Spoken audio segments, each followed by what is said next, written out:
Good afternoon. Welcome to the final day of the developer sessions at EGX Rezzed. I hope you're all having an awesome show. Hope you're enjoying yourself, getting to play lots of really awesome games. We have a very exciting panel for you, and so without further ado, I'm going to hand over to Will Porter of the Indie Stone, who's going to present to you Oh No, More Zombies.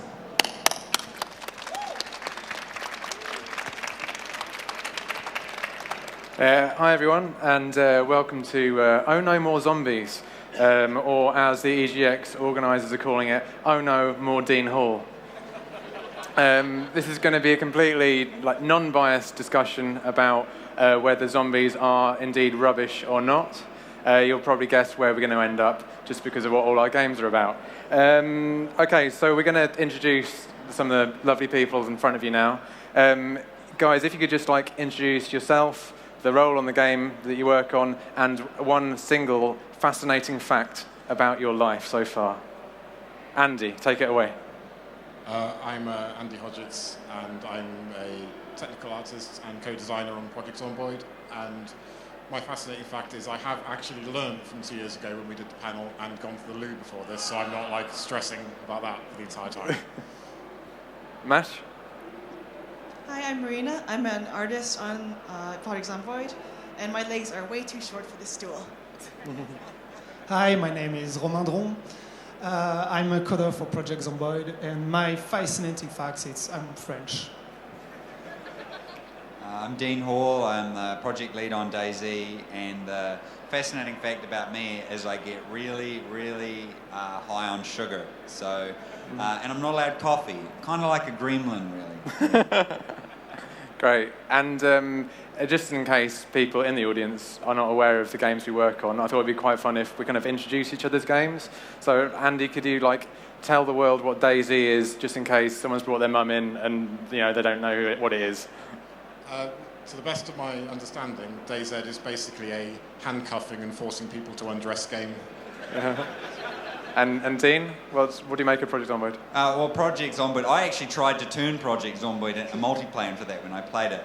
But Project Zomboid, to me, it's like, you always wanted to know what it was like to be inside The Walking Dead. And while the Telltale games are really awesome, what I found with Project Zomboid is that it has all this depth to the game that allows you to do. So you can you have to have a total strategy when you approach it. So for me, it's you need to find your safe house. You actually grow the plants, and you actually survive, and you have to make decisions about what you're going to do. If you grow too much plants, you end up with all this wasted food and that kind of stuff. So for me, it's really being able to plug yourself into the zombie apocalypse and actually find out how things go. I feel really bad about my description of your game now. Yeah. Sorry. Yeah. I take things I take my gaming very seriously. So when I get into my Project Zomboid, I draw pictures everywhere. No worries. Well, cheers, Dean, and we'll give you your 50 quid afterwards. So we've gathered you all here today because quite often when our game gets a news story on Eurogamer or RPS, there'll be all these little voices that are popping up in the comments, a bit like Loyal Vigo off of the RPS forums, who says, "Zombie games, more zombie games, there's too many." And then someone else called Lenny Leonardo says, "Why won't they just die?" So I thought it's just something quite interesting to talk about, really. I mean, guys, why do you think that zombies have this? Zombie games are massively popular, but at the same time, people are just a bit sick of them at the same time. So what do you think leads to zombie burnout? Well, I guess I can kind of sympathize, because I personally am not really a zombie fan, which is weird, I guess. You what? Boo. Out. But I guess it's more because zombies have been used so many times just more as fodder. They're not really zombies. They're just a catch-all enemy. So you get a little bit tired of that kind of aspect of zombies. Yeah, I think I often use the example, and I think you can apply it to Project Zomboid as well. It's an apocalyptic situation, right? But it would not be anywhere near as interesting if it was based on peak oil. The world has run out of oil and chaos has ensued. People aren't going to sit around and go, "Wow, I really want to play that game about peak oil. It's amazing." we run out of oil, and then everybody went all crazy. So it just provides you that good antagonist, right? And I think as well that the people who are dismissive about zombie games treat it like it's the monster. I've seen the monster too many times, and it's not treating it as a genre, which is what it really is. And the evidence of the resurgence of zombie games in the last year or two goes to show quite how wide that genre can be, and so therefore it's kind of like it's no more weird than having a lot of war games or a lot of Space Marine games or something. So Roman, this is the question you wanted to answer. Well, so why do you think that so many people really want to fantasize that they're like in this end of the world zombie apocalypse scenario? I think the zombie apocalypse is cool because the movie teach us, the books teach us, and the TV shows, like everyone could be a hero in the zombie apocalypse. So like Shaun of the Dead, the hero is clearly he's a loser kind of, and he become a hero. That's why I think it's cool because we can be hero. Because I think, no one really wants an apocalypse to happen. People are also afraid of nothing happening in their life. They want something big to happen, and then they could have something extraordinary will let them be extraordinary as well. And something like an apocalyptic scenario would show that even though they may not have book smarts or they might not have like a great job, they have the instinct to survive. They have the common sense that like I can survive, even if that's not true or not. But everyone likes to think that they can survive. I think as well, it's very liberating. So it's the freedom from all the rules and the constraints and bills and all that kind of stuff, and visiting your in-laws or whatever. So it's that real pure freedom that comes with the apocalypse situation. And then, like you say, that you're actually able to survive it. So you're like, wow, I've been pulled away from all these restrictions, and I can actually live. And I can, because my character has been alive for 3 months and like 20 days in Project Zomboid. So I'm just saying. Oh, cool.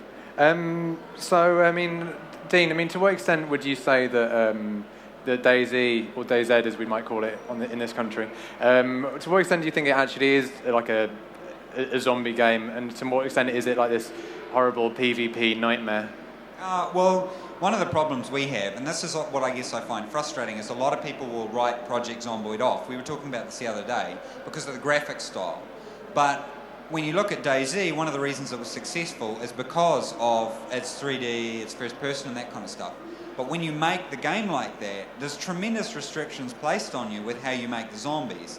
And when people say to me, oh, the zombies are terrible, it must be so easy to fix it, it's really not, because we have this massive 260 kilometre square world that's rendered in 3D.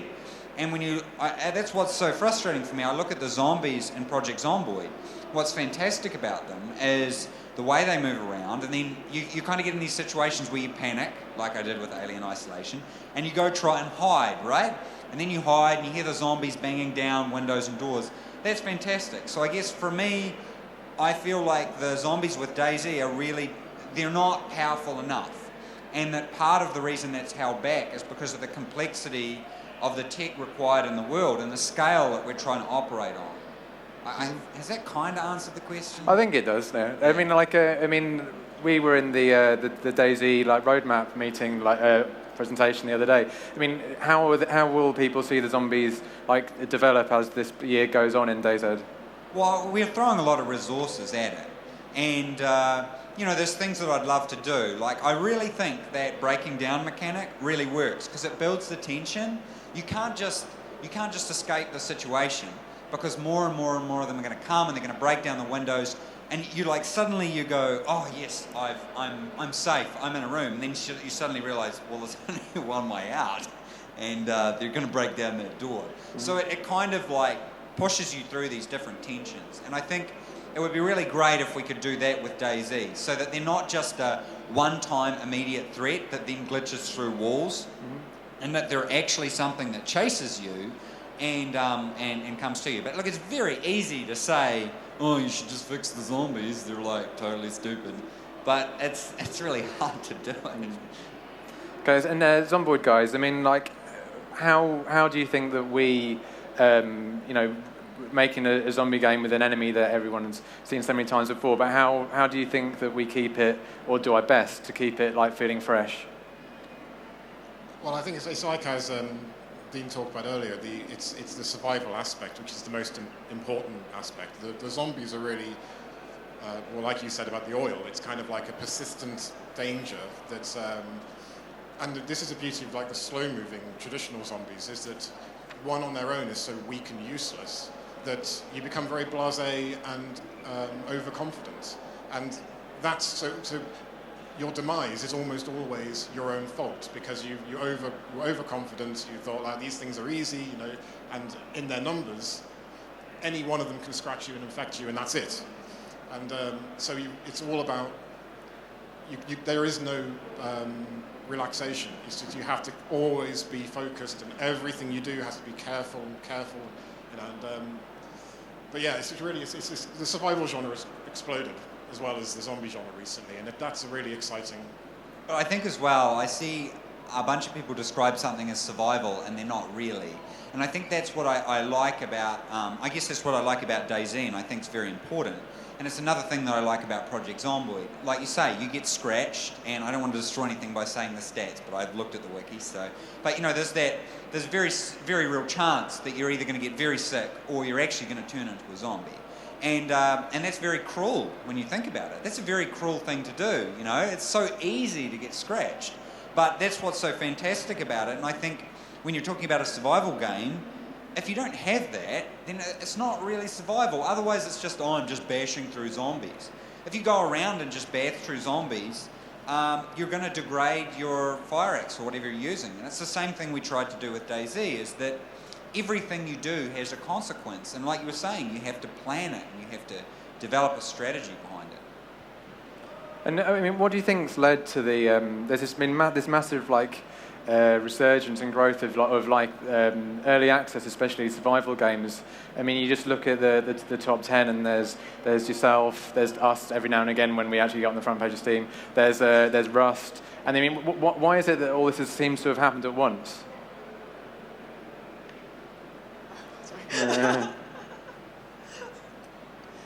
Well, anyone? Oh, well, I mean, I think it's kind of always been there. Part of it. At least this is what I think. Like, I was spending a bit of time at the retro booth where they've got the Amigas and the Commodore. Has anyone else checked that out? Yeah, there's a few nods. That's real cool. And did you guys play like Amiga or BBC Micro or anything like that? Like, yeah, it was kind of survival, right? I think I said this in yesterday or something. Like, it's because if the power went out, like with my Amiga, I didn't have a hard disk. I just had the discs, so nothing saved. So it was very easy for you to just get really screwed over, and some of the games were really tough. But I guess there's been a few games that have maybe popularised a bit now, but I think for a long time people have been calling for these type of games. Maybe it's just been hard for people to find them, and a lot of publishers just weren't interested in looking at them. Like, I'd pitched an idea very similar to DayZ and been told, oh no, people don't really want that. They want a more casual experience and that kind of stuff. I mean, I think it's like you say, back in the 8-bit era and everything. Like, nearly every game was you die and that's it, and you restart from level 1 again. And over time, we've developed a culture of quick save, quick load, and all this kind of thing. It's it's if something goes wrong, you just backtrack and reload. So yeah, there's definitely like interest in that hardcore kind of, if you die, that's it, it's over. And because without that, there's no pressure, there's no stress, there's no kind of, don't fear for your character unless there's actual real danger. And we can't actually have real danger because you're sat in front of a computer. But and the satisfaction you get from getting it right. So in DayZ as well as in Project Zomboid, when you get it right, you feel pretty awesome. Or I do anyway. So so getting back to more of like the shambling undead horde. I mean, with Project Zomboid, we're making something that's pretty much very loyal to traditional sort of slow zombie lore. I mean, but do you think having like a strict adherence to zombie rules, is that a help or a hindrance in game design? Sorry, yeah, I think it's the traditional, very, very slow-moving one bite, one scratch infection thing, that's just core to making the game really, really interesting, because it's like, it's almost like, what I love about like what we want to do with our game is sort of subverting all those movie tropes which are so common in like modern zombie films, where everyone says like, well, if I was in a zombie apocalypse, I'd love a chainsaw or something. And this would be possibly the worst weapon you could wield, because it's incredibly noisy, and when you start, chainsawing into a zombie, this infectious blood is splattering everywhere. It's like, it would be an absolute disaster. And it's almost like we're trolling our players by putting something in that's so common in films that everyone goes, wow, brilliant, and then they use it, and it's the worst thing ever. That was kind of off topic. That's cool. Cool. I thought it might be also quite fun to talk about the things that we've learned from each other's games, and how has Project Zomboid changed because of DayZ? I mean, what was it about the multi-million selling multiplayer mode of DayZ that maybe directed us towards it? Well, it definitely helped us decide to push up multiplayer faster. Yeah. Because we got so many people saying, well, it looks pretty good, but I'll try it when there's multiplayer, because people really want to, once again, it's like the idea of having their own imagination of how they would survive in a apocalypse scenario. They want to be with other people. They're not imagining that. People don't really picture themselves as being alone for decades in the wilderness by themselves, right? If they want their family with them, they want their friends with them. They don't want to die alone, I guess. That's another fear. And likewise, Dean, is there what kind of cross-pollination has gone between the games from your point of view? Well, I mean, how long have we got? Like I say, I think I really liked how the cooking system and things like that worked. It's really good for me in a game. When you go to try and do something, and it actually works. Like something kind of like obscure. I'm trying to think of a game. It was like Max Payne or something the first time I played it, and I went up to a drinks machine or something. It might not have been Max Payne, and I pushed the button and a drink came out. And I was just like, whoa, that is awesome. Some poor guy probably worked for a week to get that to work. But as the same kind of thing, like I turned on a oven, and I burned the house down. And that's just fantastic. Those little touches that actually that actually appear in the game. That's the stuff we tried to add to DayZ. And while DayZ does get a lot of popular appeal because of it's 3D, it has a very realistic, detailed environment, that puts in a barrier, and it means that it's very complex and incredibly time-consuming to add in those features. If you're making, there's some really awesome 8-bit games out there, they have such a rapid development cycle when they want to put in a new item or a new weapon or something like that. It happens very quickly. Whereas with DayZ, the cycle is so long, and it's almost frustratingly long, and that's why we have to be so dedicated and pushing forward so hard. And so it can be really awesome to see a new feature like the way you do cooking, the way zombies work in terms of bashing down windows and doors. But the cycle that we face is much longer. That's because, what I find really fascinating is that superficially you could say that our two games are very similar, because the setting is the same, and the survival aspects are very similar, and we can share a lot of inspiration from your game and hopefully vice versa. But what I find really fascinating is just the difference between being in 3D and 2D. One of our reasons why we made our game 2D in the first place was because we envisaged just a huge number of zombies, and we thought, well, we can't really do that many in 3D, because it's one of the most computationally expensive things you can do is soft skin models. So we thought, well, one quad with a texture on it, and we can have loads of them. And on top of that, I've often wondered, because with DayZ, of course, if you go to shoot a zombie in the head, you're looking down the scope. So if you get a headshot, then you've got a headshot. But with Zomboid, we've got an RPG approach, because you're just clicking a mouse button. That it's up to the game whether or not you got a headshot or not. So we can take a much more sort of RPG dice roll approach to it, and base it on skills and stats and everything, and therefore have have a character progression that would be a lot harder to do in 3D when you can literally aim yourself and it's your skill with the mouse. So I find that a really interesting distinction between our games. Yeah, absolutely, and I think that's exactly right. And I think people really underestimate the difficulty involved. Like it's DayZ's greatest thing, but it's also its greatest curse, is that it's in 3D. Because that cycle is so much longer to add stuff, and in order to be able to add the number of zombies that exist in Project Zomboid, this tremendous amount of work has to go into, you know, multi-threading and then moving into multiple cores, and then you've got to tidy up. It's like traffic, you know, every time you fix a bottleneck, the bottleneck moves on somewhere else. Yeah, I don't think we ever realised quite how similar our game could be to DayZ actually until we let Dean into the multiplayer. And we got this insane situation where, what was it? I think you trapped a man in a room and forced him to strip. He was asking for it. Yeah. He was asking for it. That was our area, right? It was totally our area. You were protecting some paint or something. It all went pretty dark, pretty quick. Pink paint. Pink paint, yeah. We were probably the pink painters or something. You know? No worries. Okay, well, I think we're close to wrapping up. This is also the bit where I reveal that I was so petrified seeing your beautiful faces that I didn't actually press this button on the on the slides at all. So anyway, so we'll move swiftly through to this one, which is where we ask if there's any questions for us or the lovely Dean Hall. And thanks very much. If you do have a question, if you come up to this microphone here and form a nice orderly queue, and yeah, we'll get to you that way. Hi there, my name's Sobali.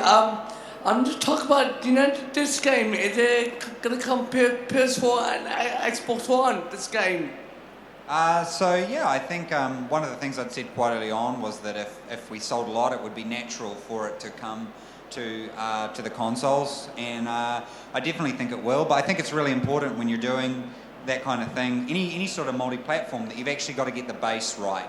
Too many games have been ruined because they, well, in my opinion, because they had to work across all the platforms, and particularly with controls, you end up screwing things quite a bit. So I'd say it will, but we have no more information at the moment. All right, thank you very much. Referring to the Arma 2 DayZ mod, were you getting paid for that? Sorry, just because it's a free mod to download and install and things. No, I wasn't. I was actually I was a contractor on Arma 3. I was in the army at the time I actually made it. But yeah, no, I wasn't. But I'm doing fine, so it doesn't matter. You don't have to give me donations or anything. How powerful do you think zombies should be? Like, how players should, like, fear zombies? Like, should they be a real big threat or a small threat? Well, for our game, it's a zombie individually is possibly the weakest antagonist you could have, because it's numbers which make zombies incredibly dangerous, and the fact of one scratch, one bite, that's it, you're finished. You need them individually to be weak to make you as a player overconfident when, you know, with everything you do. So whenever we watch anyone playing our game, it's always they do so well, and then just one house they go into and they don't check the closet, and then they start cooking, and then you know, and that's it, game over. So if you had them too powerful, it would be you'd have to cut the numbers down, and then you wouldn't have your hordes and everything. So yeah, for us it has to be incredibly weak, but one slip up and it's over. And for us, until we can dramatically increase the numbers, we have to play that balance between how many zombies can we realistically put in the game at one time on a player's screen, and then how many can we run on the server overall. And that is what we use to say how difficult the zombies should be. And that's why I think a lot of the time I've said one of the things we will probably spend the most time on in the whole project is the zombies, because they're just so difficult to get right. It's so difficult to get that balance right. We'll fiddle with one thing, like the other day we fixed a bug with how the zombies actually attack you, because curiously enough, and nobody really notices it, but we actually detect where the zombie hits you based on the arm colliding with your body. But that wasn't working and it was really bugged. So we turned up all the values of the potential chances of it causing bleeding. And then when we fixed the collision bug, suddenly you'd just bleed instantly whenever they even scratched you. So yeah, we play a lot. It's a very difficult balance for us to get right. Thanks. Hi there. First off, I'd ask, just out of interest, how many people here have actually worked on a zombie game? Just in the audience, anyone? No? I have. One or two, yeah. What are you doing with your lives? Second off, I was just going to ask you guys, it's all about crafting player experiences with horror games. What was for you, or what stands out as a strong moment in a game you've loved that might have influenced your games in horror games? Can you repeat the question, please? Sure. So, is there a particular game or a particular jumpy, tension-building moment which has stood out to you in your development when looking at other games? Other means of horror mechanics in other games? Well, for me, I think in terms of zombies specifically, I think the first time you go into the village in Resident Evil 4, when you don't know the capabilities of the zombies and what they can do, and like it's completely merciless. They just throw you right in, and just the moment where a zombie reaches through a window and pulls you through, and you have no idea that's possible, or the bit where you think you're clever because you climbed up a ladder, and all of a sudden the zombies start throwing fiery things. You're like, hang on, I did not know zombies could burn things down. Just the moments of surprise like that. That's certainly what Andy's going to laugh now because I use the word systemic a lot all of a sudden. But it's those very systemic things where where all of a sudden you encounter the unexpected. I think that's certainly a big one for me. I think for me, I played a lot of Left 4 Dead when I was in Singapore, and I had a couple of moments that really stuck out with me, and one of them was I was just playing with a bunch of random people, and you'd fall over, and then someone would come, because I was always doing something real stupid, and I'd be miles off the way here because I got completely lost, and someone would actually come back and heal me, and you just see this lull in chat or something, and then they'd be like, oh, there's your rocket over there, he's dead. He like found the witch and then just run around. And for me, it was just really awesome that someone would go back and do this nice thing for me, some random person who I'd never even met, and they'd kind of tolerate me as this sort of plucky comic relief as part of the group. And I guess that sort of helped a bit with DayZ, as even though all this awful stuff happens and people are force-feeding you bleach and stripping you down and making you, repeat a monologue or something, every now and then someone does something really, really nice. And it's quite touching because this is someone you don't know. And I don't know, that really stuck with me. All right. Well, cheers. Cheers, mate. Hi guys. Mine was a bit more of a serious question about game design. Thank you.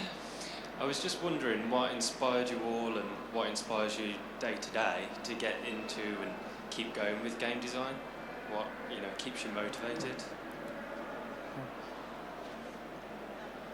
Well, for me personally, I just love seeing people like interacting with the world and basically seeing what you've worked on come to life. I guess day to day, what you make, you don't really see it go in the game.